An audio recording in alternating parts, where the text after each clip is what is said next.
Hey everybody, welcome into Roosters on Olentangy Road. This is Lettermen Live, brought to you by our good friends at Roosters. Easy for me to say. Ohio State 52, Northwestern 3. The Buckeyes go to 7-0. We got a big one coming up this week. We're going to break it down. We got Anthony Schlegel down there on the end. He's ready to attack and dominate some food. Zach Boren joining us in here for Lettermen Live. First time having my good friend and co-host back in for this show for a while, so it's good to talk. Normally in studio. I know, get you in studio. Hey, we got to free you from the studio once in a while to get out here in the wild. I know. Get some food.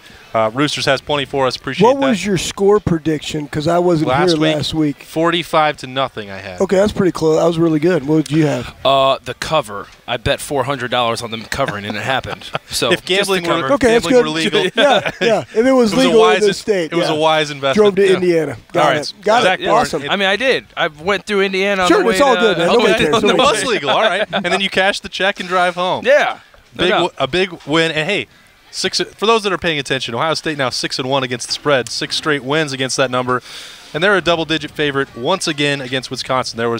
I wanted to ask you guys first and foremost, there was so much hype for this game going into last week. Everyone assumed Ohio State's going to handle Northwestern. Wisconsin's going to beat Illinois. It's going to be an unbeaten showdown. Game day is going to come. Fox big kickoff is going to be here.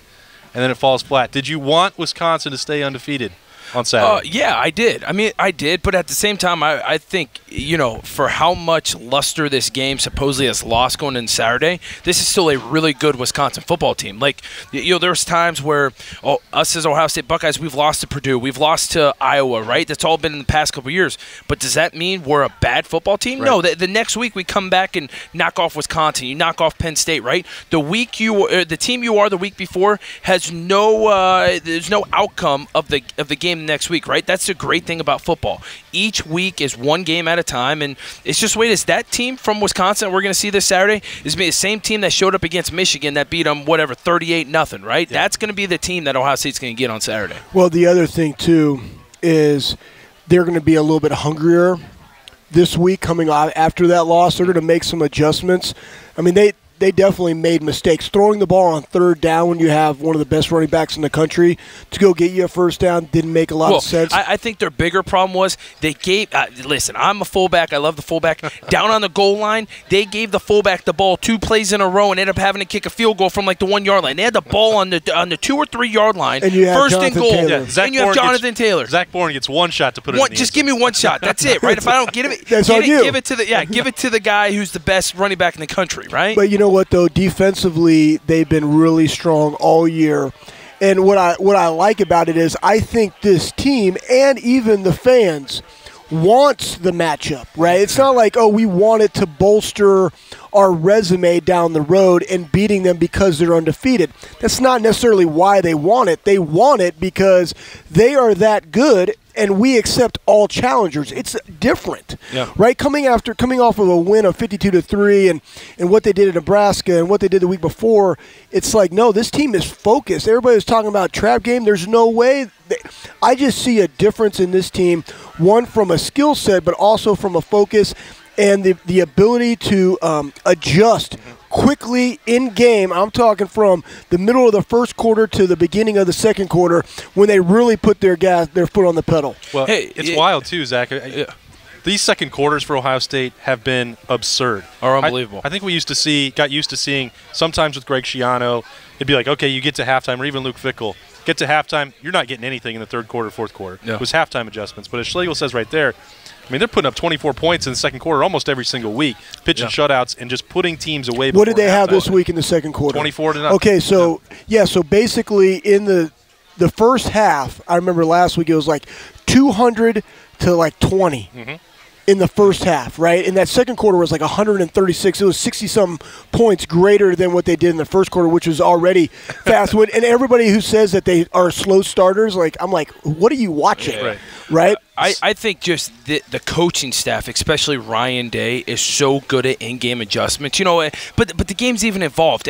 From when I played a couple years ago, right? We didn't really have iPads on the sideline. We didn't have all that stuff. You had the coaches upstairs who was looking at stuff and relaying it. But now you've got the iPads on the sidelines. You've got guys studying. You have coaches who are really diving into every single series as they're coming off the field, right? So you see those in-game adjustments. And I think nowadays in football, even more than before, the good coaches become even better because of their ability to adjust on the fly by seeing and having all of that information right in front of them. Well, to piggyback off that point, technology is only as good as what you already taught them previously. Yeah.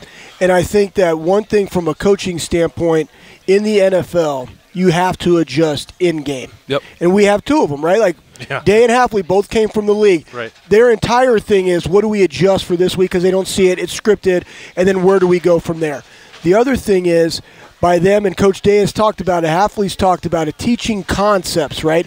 If I understand the why I do something on defense and then I get a different look, and this is how we practice it, it's a lot easier to teach them because it's not just something that we threw in this week and hope that it's stuck because we're playing Northwestern, right? This fits into what we do philosophically, and you understand why we do it, and then you get to see it, and you say, okay, now – because of our concept, this is where our weakness is here when they do this. Right. That's why I need you to go do this assignment that's a little bit different than what we practice. And to Schleg's point, right, every team that plays Ohio State is their Super Bowl. Every week, right? They want to beat Ohio State. That's their marquee game, right? So when you are Ohio State and Schleg's is talking about, the concepts and what you're going to see, and this is where our weakness is and this is where our strength is, and just a common sense of what you're doing, when you play teams, especially as Ohio State, teams show you things that they've never shown before, right? Sure. They pull out formations, plays, all kinds of different things against Ohio State than they would against Illinois or Nebraska, right? But that's just the way it is. So you have to have the concept of what you're doing as a whole, as an offense, as a defense, in order to make things work. And that's what Ohio State's been so good at doing this year. They've had some teams throw some different looks at them. For example, the biggest one, Nebraska, when they went into the wing T formation, run a triple option, right? Listen, but it took them a couple plays to kind of buckle down, but they buckled down and made the changes, right? And were able to make the plays. And what I think is interesting about this matchup is that I always thought it was going to work out well for Ohio State. I think across the board, that talent wins out. Wisconsin's well coached, but if you're talking about putting in wrinkles, what are the Badgers really going to do? The passing game's not going to get it done. I mean, I think Wisconsin's going to come in and go to the game plan that they had against Michigan, right? I think they compare Michigan and Ohio State's defense. I think they think they're really similar. You saw Wisconsin come out. They literally brought 8 offensive linemen onto the field, and they ran right at Michigan and said, stop us, right? What did they do this last week against Illinois? They tried being fancy and throwing the football, thinking it's Illinois. We can get our quarterback some stuff. We're not going to give Jonathan Taylor as many carries. They're going to go back to how they beat Michigan and how they absolutely destroyed them. So I think that's what Ohio State should be preparing for. But at the same time, Wisconsin's going in thinking, Ohio State's never played a team this year that has literally lined up in power I and tried to run it right at them. And Wisconsin, I know from their standpoint, you played them, right? They are very confident that their 6'8", 350-pound offensive lineman can move anyone off the ball. And what that also does is their game plan is to limit the time of possession for our offense. Right. Right? So you're going to see 13 personnel. And just so you know out there that's watching and listening, the first number is always the running back. The second number is always the amount of tight ends. So if it's 21, there's 2 running backs, 1 tight end. If it's 22, there's 2 running backs and 2 tight ends, or 13, 1 and 3 tight ends, right? So you're going to see, and we call that a heavy look or even a tackle over, where they're bringing extra bodies in to go on the side that they perceive they have a competitive advantage of running the football. Because we know talent-wise, our secondary versus their receivers and their quarterback is definitely in favor of the Buckeyes. But the one thing that I think you saw in even the Michigan State game, and is why I love that we had that already, is the physicality that we have up front is there. Now it's going to be tackling. And guess what? This year they have tackled exceptional. I mean, considering what they looked like last year, tackling is much improved. They're physical up front. That's what this game is going to come down to. And the best thing that we can do is if you get a 3 and out, allow us to get on a short field, we will score very quickly. Let me ask both of you guys, with your linebacker experience, if I got one question about the 52-3 win over Northwestern, it was, boy, it seemed like Ohio State got gashed a few times on the rush. Now, the end result was 3.3 yards per carry. Northwestern only kicking 1 field goal. Now, there were how many yards do they have? They 150, something like that. I mean, they worked for it. 3.3 yards per carry, however many times it was. Sometimes he asks too many questions. Yeah, so there were, there were 4 or 5 carries that went from 10 to 15 yards. Right. Baron Browning didn't play. That's part of it. You get him back this week. Ohio State expects him to play at linebacker. Did you guys watch it on Friday night and think there was any concern at all about the rush defense? No, not at all, and this is why. Because as a linebacker and as a defense, you have to be cognizant of what's going on in the game, right? Ohio State jumped out to a lead. The time that they really started getting gashed, right, was end of second quarter, some in that third quarter, right, where you're kind of like, what's going on here? I was at the game. I'm kind of like third quarter, like, what are we doing, right? But if you think about it, what's the score of the game? Right? If you think about it, the score, do you really think Northwestern's going to come out in a spread formation? They were going 4 wide, right? Maybe they'd bring the little YY in and put them off the hip, right? But then they would run the ball out of that. And as a linebacker, and as you're thinking, you're like, well, I'm pretty sure they're going to be throwing the ball, right, to try and score some points. Yeah. And they would go to the run. So, yeah, I mean, it happens, right? Sometimes you're thinking one thing and just you react a little late to it. And we all know football happens, from a split second, right? You either make tackle or you don't. And so I just think Ohio State the guys were thinking wrong on the wrong plays, and you shouldn't so much be thinking, but at the same time, who would have thought they would have ran the ball that many times in the third quarter down? They wanted to get out of there. You're right. They were trying to run the clock out. And also we probably had mixing in some different guys. And ultimately it wasn't resulting in necessarily a lot of first downs. I wish I could just pop it up on my phone and look what they did. But it obviously didn't help, and it didn't matter. Yeah.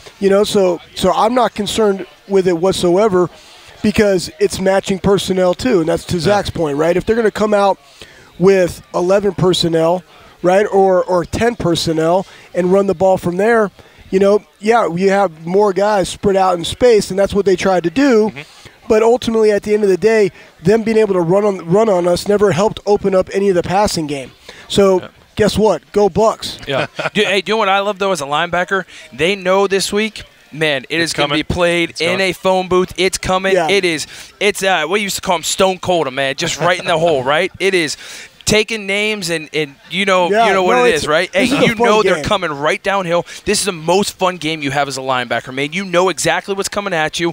They basically line up and tell you what's coming right at you, right? It's can you stop it? It'll be fun, but it won't be casual. No, playing Wisconsin, playing Iowa, like you hated playing like Indiana. Oh. I mean, I'm like, dude, running sideline to sideline. What are we doing? I'm just over here, 250 pounds, gassed. Yeah. Like I'm running around. Like just put me where I'm playing. It's like inside drill on a Tuesday. Oh yeah. And let's go see who's a tougher dude. Yep. I'm gonna go take your manhood, knock your junk off, and then that way you can't even go say hi to your girlfriend after the game because I just physically abused you. For sure. For 60 That's minutes. what this game is. That's the best. Hey, I knew these guys were going to get fired up the longer I had them together. We're going to give them a quick break so they can eat some food, and we can hear from our sponsors at Roosters. We'll be right back. Hey Buckeye fans, as the official wing sponsor of your Ohio State Buckeyes, Roosters is giving away 12 trips for 2 to this year's Buckeye Bowl game. Each trip comes complete with airfare, hotel, gift bag, and 2 lower-level tickets. 1 bowl prize winner chosen each week, along with other cool Roosters weekly prizes. So register every week at your favorite Roosters or at roosterswings.com. Roosters, a fun, casual joint, and the official wing sponsor of Ohio State Athletics. Official contest rules at roosterswings.com. Got Zach Boren. These guys are just going to town here at Roosters on a Monday afternoon, talking about Ohio State, Wisconsin, rewinding back to Northwestern. Just the healthy stuff for Zach today, though. Yeah, Zach only, how much you weigh in today? Did you weigh in today, Zach? Didn't weigh in today. Zach and I worked out in the morning. I'm going to be late tomorrow. Yeah. The shop. It's shop good. boys. Yeah, shop boys, man. We get after it every morning. Eat healthy during the week besides Schlegs. He doesn't. I eat these, man. I weigh 210 the pounds. mac and cheese bites are gone, listen man. Listen to me. I didn't even get one this week, Schlegs. They're gone because I ate them. And I'm healthy. But, coming to Roosters, you get a little grilled chicken, get a salad. I mean, it's all great food. Unbelievable. They got great stuff. Can't go wrong. No, you can't. Appreciate having them as a sponsor, as always. As we look at this game, guys, and move forward, I'm going to talk about, we got Chimdi, Chekwa, and Mike Doss coming in later. We can still talk more about this, but who has most impressed you coming out of this off date? If anybody caught your eye on Friday night, I mean, this is kind of an obvious one. As a dude? Any dude out there. Right. To me, I was going to talk about I wanted to talk about Dobbins because the way J.K. Dobbins is running right now is on another level. And the only reason I bring it up right now is everybody knows what he can do in Columbus, but Jonathan Taylor gets so much more attention. I have no clue why. It really bothers me. And I agree. I think the way he's playing, I think he's aware of that. I talked to him during the off date for a story that's coming at Lettermen Row. He wants to be viewed as the best running back, not in the Big Ten, but in the country. Yeah. And Taylor is right there. Yeah. And he gets all the attention. I think that bothers him, especially because he had to deal with the Mike Weber thing last year. And the way he's playing, I mean, they gave it to him in the first quarter on 3rd and 8 and said, JK, just go get it. And the first is a scoreless game. And he got them a first down with tough yards and running through tackles. And I still remember seeing that from him the last 2 years. Yeah, there's a perception out there that Jonathan Taylor is the best. And because of the perception, people say, oh, the best running back in the country. I even said earlier on the show, right? Supposedly the best running back in the country. But in my mind, J.K. Dobbins is by far the best running back in the country, and this is why. Jonathan Taylor goes in, and yes, he's got a bunch of yards. Yes, he's got all these touchdowns over his career. I'm not doubting that, right? But when you have a running back who cannot play on 3rd down, and then Wisconsin puts in another running back in passing situations, Jonathan Taylor cannot do anything more besides get a handoff in between the tackles and run behind 6'8", 330-pound guys.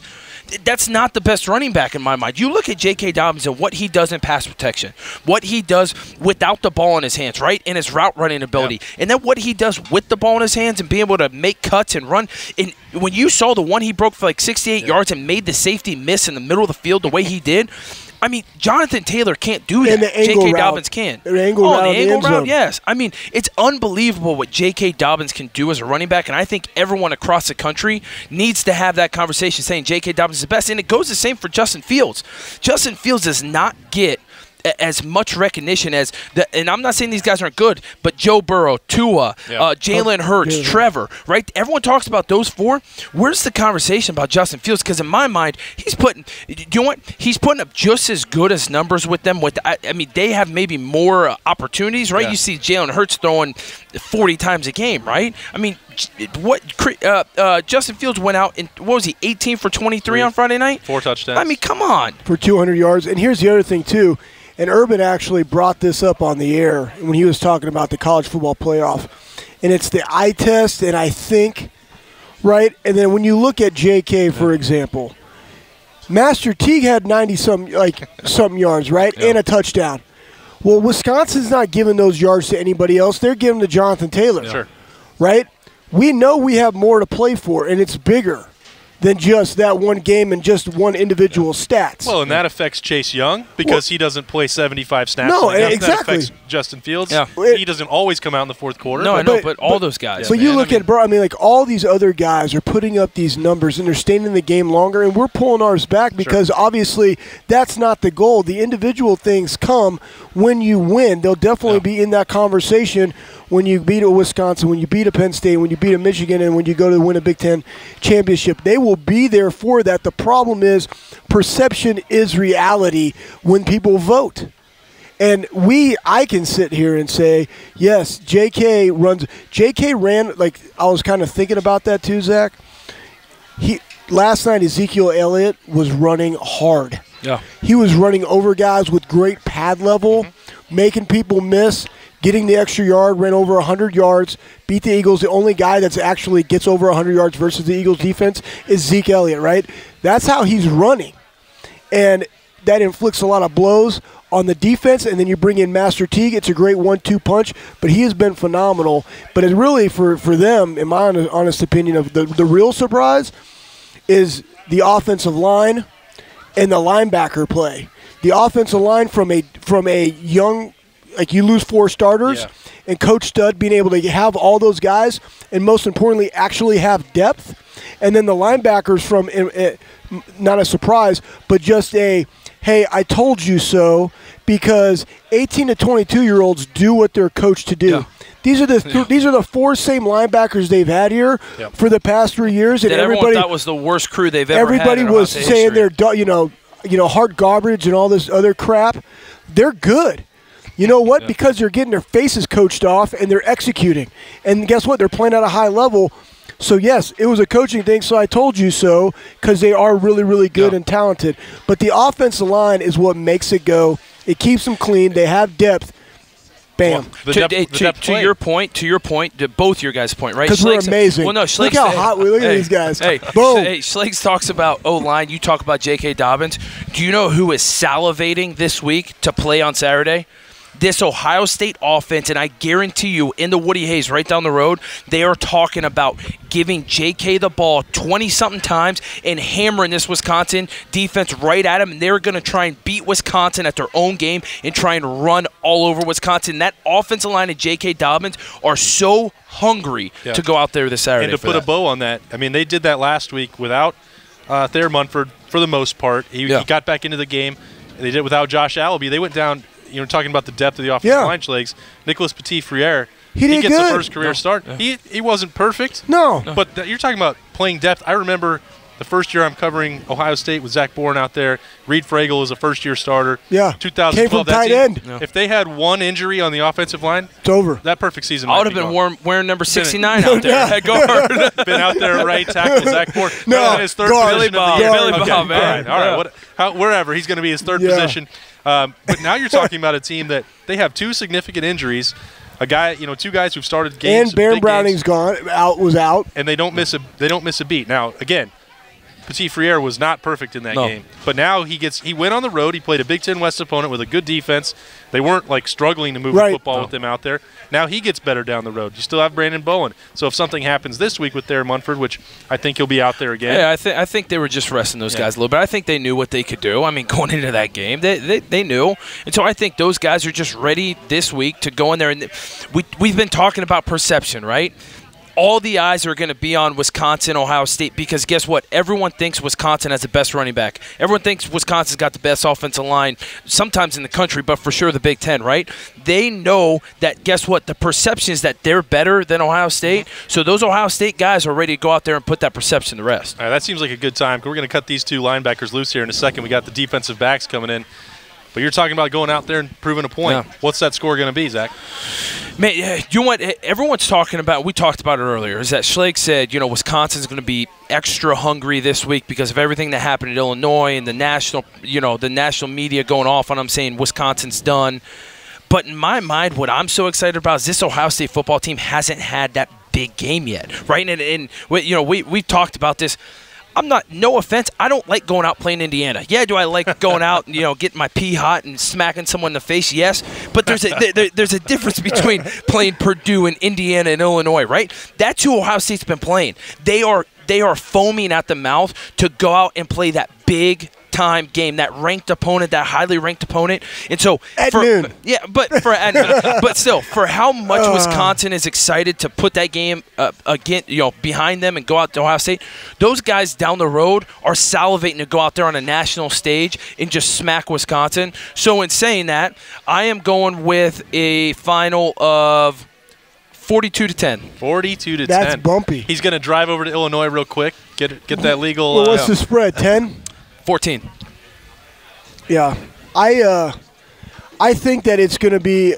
I think it's going to be 31-13, and the reason I think that is, they're going to want to slow the pace down, which is what Michigan State wanted to do. I think their defense is pretty good. We haven't faced a lot of adversity, and I actually wouldn't mind welcoming that in this type of situation at noon. There's always something, and I would like to see our kids respond to that. But again, 31-13, it's all in how you win it. You know what I'm saying? Right. When does that 13 come? What does it look like? Like last week I picked 52-6, and it was 58-3. It doesn't matter. If they get a 7-point, a touchdown at the end. But I definitely think that it will all be predicated upon, do we turn the ball over, and do we win the toughness battle up front? Yeah. If we do that and play on a short field, it could easily be 42. But, I also think from that standpoint, though, everyone wants to talk about the first quarter of Ohio State. Like I talked about, there's nothing that excites you in a game, right? I think Ohio State, the reason why I think that's going to happen is because I do think they're going to come out and they're going to be so excited from the first snap, from the opening kickoff, that guess what? They're just going to come out and Ohio State's going to be ready to play. This is why I had to coach Zach. See, sometimes you just got to calm them down. No. You got to calm them down to go execute. No, you know what I mean? No, he executes no, better. on this show. In this Yeah, setting, no doubt. he's better He's when way he's better. I don't have to. You just let him shoot cannot his slow him bullets. down, Schlegel. No, I ain't slowing him down. I'm gonna let. But in the game, you gotta let him go out and execute. You See, know I'm what I the mean? guy. Wake up call, noon game. It's like 6:15 a.m. Like I'm pumping Creed through my earphones right then, baby. Like it's time to go. You know? Just blowing the Yeah. I didn't think we were getting a Creed reference on this show, but No you doubt. never know what you're going to get You on never know, Lettermen Live. baby. Here we go. It's brought to you by Roosters. We're going to throw it to them. We're going to cut these guys loose. Appreciate Schlegel and Boren All right, hanging appreciate out, it, brother. as always. Thanks, man. We'll be right back. Everybody, welcome back. We changed it up. We got the defensive backs in the building now. Chimdi, Chekwa, and Mike Doss down there on the far end. Hello, welcome. It's like a new show again. 52-3. I'll just reset the whole deal. I was talking to Chimdi while he slid in here just about, what you guys are feeling coming out of Friday night.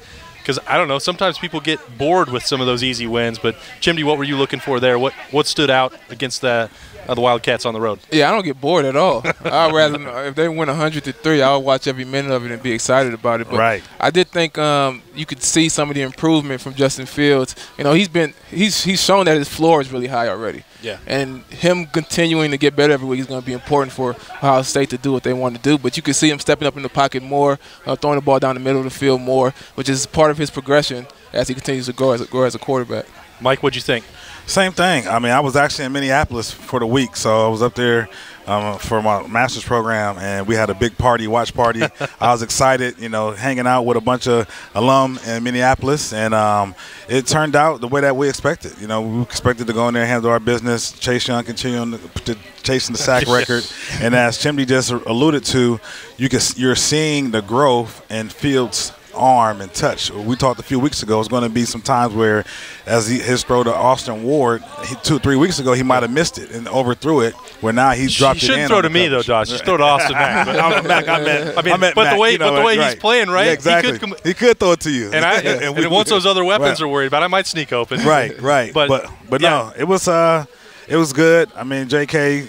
toting the mail, Master Teague. I mean, he's on his way to 1,000 yards. If he keeps on pace, we'll have 2,000-yard rushers. It's crazy, right? And that'd be really, really great for the program. I like you guys' perspective of this on Fields because, Chimdi talked about him stepping up. You talked about his touch. I wonder the challenge. Maybe it gets understated or people assume that this is the case, but he can extend plays with his feet. So what is the challenge that makes for a safety, for a cornerback, when you're out there maybe having to defend for 4 or 5, 6 seconds? It's a big challenge, because as a corner, I got a clock in my head. Yes, we are. And we have to operate with that clock to be very effective and be able to anticipate things. And then once the quarterback starts scrambling, you throw that clock out the window. It's it's just street ball, and that's not what you practice, right? So it's difficult, but also from a quarterback's perspective, always scrambling isn't always a good thing. Like always rolling out and leaving the pocket isn't always a good thing because that hurts the receivers at times too because they also have this rhythm and they're trying to stick to. So being able to extend the play by stepping up, being able to move within the pocket is even better because now you keep your eyes downfield. You allow the receivers to get used to, you stepping up and continuing to be able to deliver that throw on target. Doss, the back line, what's the challenge? Well, I mean, the back, you got to be able to, anticipate. And now you got this receiver thinking, oh, he's going on this flag route 7 cut. You read it, you give him a little inch thinking that it's open. Now the quarterback rolls out. You're like, uh-oh, got to play basketball man-to-man. Now the receiver turns it up the sideline, and now he's throwing it back to the post. And you're like, holy shit, like, what am I going to do? So what I like about Fields adding time in the pocket, he kind of got that Mahomes kind of feel where it's like I'm looking to throw. Yeah. So it's not, I think he runs from the standpoint of, okay, if it's a called run, let me be relaxed, let me protect myself, he's sliding. But then if it's a scramble, it's kind of like I want to see someone still open, he's holding it a little bit, and then it's like, all right, let me get what I can get, And I would say this past week more than before, like before he was still looking downfield, like you can see him looking downfield, but you can almost tell that he's looking downfield because he knows he's supposed to, but he wasn't really going to throw it to anybody. But this week he was looking downfield to throw the ball because you could see it in his intention. I'm going to step up, I'm scrambling. But I'm trying to find that guy. He's running that dig. He's coming across the field. The window's going to open up. I'm trying to find him and deliver that ball. So you could just see the progression, man. And if he continues this, the Buckeyes are going to be really hard to beat moving forward. When you look at the other quarterback in this matchup this week with Wisconsin, Jack Hone has only thrown 2 picks. Yep. But we've seen this a bunch of times over the years with Wisconsin when they have these these great running backs and a good offensive line, but there's something about the way Cohen throws the ball that makes me think Ohio State and that BIA secondary is going to be fired up for this week. You guys have watched him play. What do you think they will be zeroing in on here? Do they think this is a week they could spring a couple picks and get this thing going? Absolutely. This is a week where the play action, this week as a defensive back, you're playing in the run secondary. Okay. So in your mind, you're like, I'm playing the pass for the play action. I'm not going to get hit with the stutter and go or the fake block and go. So these guys are going to be looking for combination routes. They're probably going to come out with, double tight ends, two receivers. They're going to probably go trips with twins with tight end, or they're going to be motioning back to that with that jet sweep. We know Wisconsin always comes with that jet sweep to offset that offense and try to give Jonathan Taylor a crack or a seam. So you're going to get those kind of combinations, and they're going to look off that play action to anticipate that pass, and I guarantee we'll have some over routes where, just a few weeks ago, Arnett makes the big pick 6, where it'd be one of those kind of plays where he can sag off, he'll drop, and then he'll see that guy coming on the over route, and he'll have a chance to make an interception. Yeah, first and second down run is big. I remember playing Wisconsin and knowing on first down I was a run player. You know what I'm saying? Imagine that. I was skinny corner. I'm a run player, and I'm got to go tackle your favorite thing to do, right? John Clay coming out. But you really got to get an indication, from those two tight end sets. Are they run blocking or are they releasing? Because once you see run, you have to add some support. You got 11 guys who, even though you're a pass player, you got 11 guys who have to be keyed in and ready to support if there's a crack or something like that on the run. But then, and they're going to make, like you said, they're going to make the corners tackle. And when they come with that wide look, they're going to block that defensive end, and they're going to try to hit that linebacker, and they're going to say, our running back can beat Ohio State's corner. Yeah, that's the matchup they want. That's what that's what Chimdi's alluding to. They're looking for that matchup to go, we're going to give our best player the football against Ohio State's corner. Can he make a play? Sure. And it's almost a mindset shift, because on first down, boom, they do that. You got to come support the run. But then second and long, third down, you shift to, okay, now it's a passing down, and I got to get ready to lock down on these receivers. The other, tell me if I'm making a leap here or not, but you look at these games, and Ohio State has shut down all these Heisman contenders over the last years. You guys have all been part of that, and I keep looking at this thing with Taylor being the same thing. You devote the resources to take out their best player. You're talking about trying to get him on a matchup with the cornerback. The other way is, like, Ohio State is going to force Wisconsin to try and throw and put a lot of faith on Okudah and Arnett and Sean Wade to make plays. Is that a fair way to look at it, or too simplified for a game plan for Ohio State? They embrace it. I think that is the way to look at it. It's like, we're going to sell out and stop Jonathan Taylor, and we're going to make sure our best athletes can go make plays, and they're going to coach them up to be ready for those situations. They're going to know the routes. It's just a matter is, does Kuhn and those guys execute and make the pitch and catch, or do our guys continue to dominate, as they've done for several weeks in the secondary, and make plays by obviously PBUs or INTs? The reality of it is, we got two stingy defenses coming in. I mean, Wisconsin's still rated the #1 defense in the country. We're rated the #4 defense in the country. Third down efficiency, they're like #2, and we're like #3. So, I mean, you're going to get a grudge match back and forth, and it's going to come down to that big play, who wants to really attack. And I think our offense attacks the defense more than Wisconsin does. Wisconsin kind of like try to beat you down and wear you down.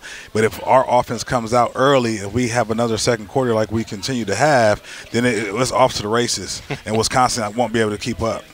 Yeah, and you're gonna have to. There's gonna be some discipline involved in the back end, man, because you got a very good running offense coming at you, and they're gonna have some wrinkles. They're gonna do some play action, so you have to make sure your eyes are in the right place, and you're really disciplined in how, because it's not your normal wide receiver lined up wide. You're gonna have two tight ends. Things change. They're playing a heavy dose of cover 3. The way you play cover 3 is gonna change against two tight ends versus a receiver. So you really got it. They're gonna have to be disciplined. But ultimately, they're definitely going to lean on those DBs to be able to lock up, play some man, and allow the guys on the inside to take care of the run at times. Does it matter to either of you guys? Did you want Wisconsin to stay unbeaten for this one? I did. I wanted them to come here to high noon, #5 potentially in the country, and just make it a little bit more exciting. But as Wednesday, Thursday gets here, that same adrenaline and that energy is going to be there regardless. So it was tough to see them lose, but I felt like they took their foot off the gas the last 5 minutes of the game and thought it was in tow, and they throw an interception late, and here you go. Illinois is kicking a chance, making the field goal. Yeah, it matters in terms of perception. But in reality, it doesn't matter at all. Correct. Right? Just because they lost to Illinois doesn't make Wisconsin any worse. Right. They're still going to be Wisconsin. It's still going to be a tough game. It's still going to be a big game. Yep. Just from the fan perspective, thinking, Wisconsin lost a little bit just from that loss that wasn't expected. All right, still a big game. It's that time of week on Lettermen Live, brought to you by Roosters. It's prediction time. I know Doss getting excited over here. He's been nailing it seemingly every week. What do you got for me this week, man? I'm thinking, I've heard the other guys earlier, thinking, I'm looking at it probably more like 31. We might cover the spread, 31-17. I could see Wisconsin moving the ball, getting a touchdown, getting a touchdown on a field goal. If we don't turn the ball over, so I could see us giving up maybe 17 points. I got started a little early. We didn't even have Nicole in here. Just give her prediction. Yeah. All right, so Mike just gave us 31-17. Nicole Cox from Roosters, our good friend, sponsor of the program. Hi. We're going through the scores. Okay. We haven't had you do that, I don't think, in a few weeks. So no. But you've been getting them all 100% correct. Always, guys, always. A W's a W. So I predict that a lot of Roosters chicken wings will be, okay. People will eat a lot of those this weekend. You've got a new game in the horseshoe, so people are going to be just down the road on Olentangy. Yes. They'll be coming in here. And I would say the score is going to be 21-7 Buckeyes. Okay. So low-scoring battle. Yes, low scoring. Okay. Low scoring. But that's defenses. just like what my gut says, I think. Another 14-point win for the Buckeyes. Yes. So they'll go to 8-0. If Nicole says it's going to be true, Chimdi doesn't even need to go. He can just No, I'm going to agree in terms it's going to be less than 17 points. I would say 27-10. 27-10 Buckeyes win. All right, Nicole, anything else going on at Roosters right now? We just have our Buckeye Bowl trip giveaway, which has been going great. People can register for that through our website. And then we have our food truck down on campus the day of the game, right? Nice. Look at that. Behind St. John's, in between, looking at the shoe. So right by the Fan Fest area. So people can stop down there to get Roosters. Don't miss that. A big part of the tailgate. Maybe Lettermen Row will have something going on down there, too. Stay tuned for that. As we get ready for Ohio State, Wisconsin, this has been Lettermen Live. That's Mike Doss, Nicole Cox, Chimdi Chekwa. I'm just Austin Ward. I appreciate Anthony Schlegel and Zach Boren as well. We'll see you next week. Thanks for watching. Subscribe below to get the latest videos from Lettermen Row. We got Lettermen Live, we've got the practice report, we got rapid reaction. Hey, and we got Buckeye IQ with Zach Boren. For sure. We got recruiting breakdowns with Berm. We got whatever you need. Ohio State football and Ohio State athletics, we've got you covered here at Lettermen Row.